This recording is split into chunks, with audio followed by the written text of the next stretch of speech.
En Cusco, la sede del poder imperial, la gente se encontraba agitada.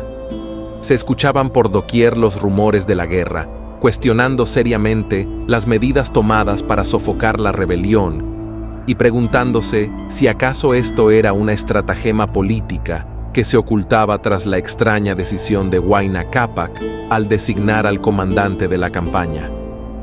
Ninan Cuyuchi, ajeno a las habladurías, movilizó a su ejército sin prisas, de manera pausada y ordenada, a través de la red de caminos del Capac Ñan.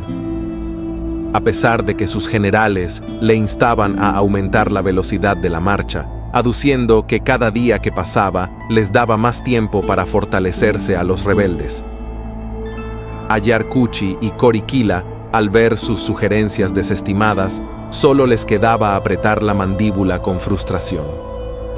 Por mucho que se apresuraran ahora, ya no podrían cambiar en demasía la situación para que les fuera más favorable, puesto que los chachapoyas, según el último informe, ya tenían tropas preparadas y organizadas. La rebelión ya había comenzado, solo quedaba enfrentarlos en batalla abierta. Y para eso se necesitaba una exhaustiva preparación, empezando por no cansar a las tropas en marchas forzadas. Los Hatun Runa que habían acudido a la leva habían estado dedicándose a la agricultura hasta ahora. Claro que el uso de las armas no les era ajeno. Sin embargo, según la opinión de Ninan Cuyuchi, era menester aumentar su destreza a través de la práctica. Así pues, cada día ordenaba detener la marcha algunas horas, durante las cuales, obedeciendo sus directrices, los Hanankuski se encargaban de su entrenamiento, compartiendo su experiencia como la élite guerrera. En los primeros días de marcha, Ninan Cuyuchi aprovechó para asentar su dominio, dándose a notar que era él quien estaba al mando y no se dejaría guiar como un niño por un adulto, como habían pretendido en un principio sus muy bien intencionados generales. Las diversas películas y series que había visto en su vida le dieron las pautas para imitar el comportamiento tanto en acciones como en palabras de los grandes personajes de la ficción. Creía que había hecho una buena actuación, satisfecho con sus logros, pues había conseguido que los dos generales y los Hanankuski finalmente empezaran a tomarle en serio.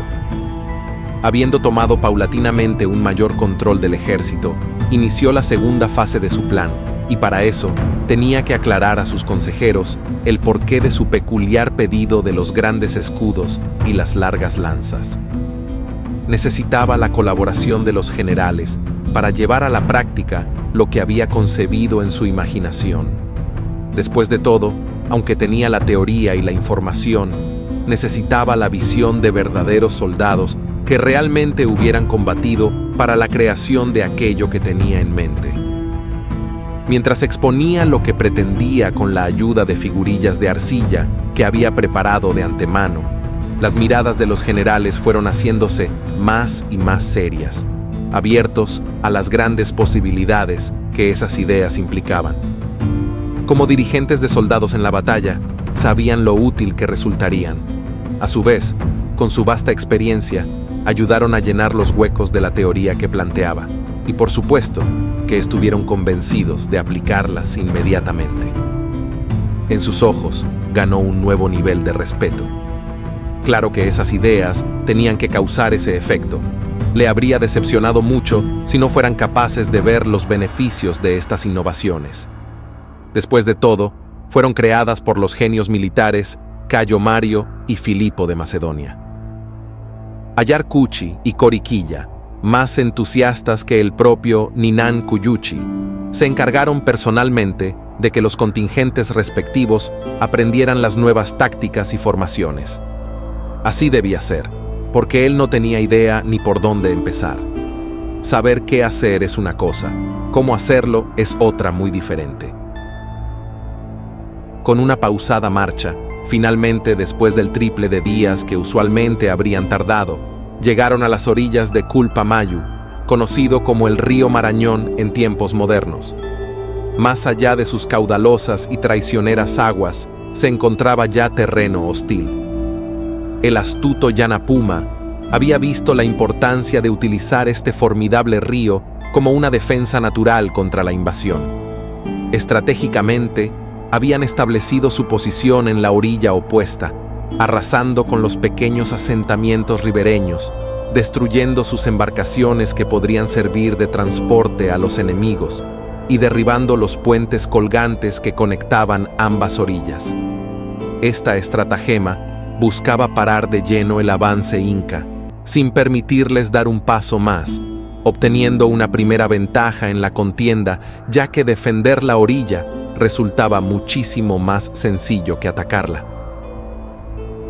Ninan-Kuyuchi ya había anticipado esta jugada de los chachapoyas.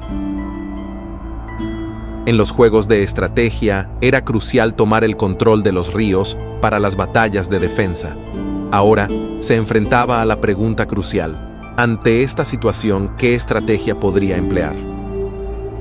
Ante el obstáculo que se le presentaba, Ninan-Kuyuchi ordenó establecer el campamento en esa orilla. Con la dirección del viejo Ayar-Kuchi, a quien había susurrado sus propias sugerencias, se erigieron con rapidez las medidas defensivas de siempre. Empalizadas improvisadas de estacas y patrullas de vigilancia para detectar y prevenir las posibles amenazas. Cuando el campamento quedó bien organizado, a pesar de que aún quedaban varias horas de luz, Ninan-Kuyuchi instruyó que las tropas descansaran durante el resto del día. La psicología desempeñaba un papel crucial en la guerra. Quería a sus hombres frescos y motivados cuando llegara el momento de la lucha.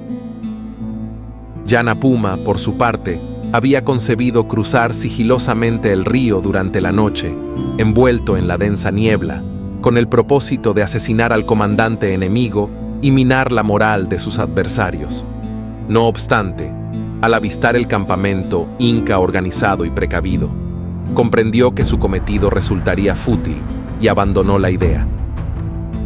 En cambio, el líder rebelde regresó a su plan original de impedir que los incas cruzaran el río. Con las lluvias próximas, las aguas se tornarían aún más turbulentas e inaccesibles, y su estrategia se basaba en resistir hasta ese momento. Sus hábiles honderos arrojaban piedras esporádicamente hacia la orilla opuesta, sin éxito, ya que el campamento inca se encontraba a una prudente distancia.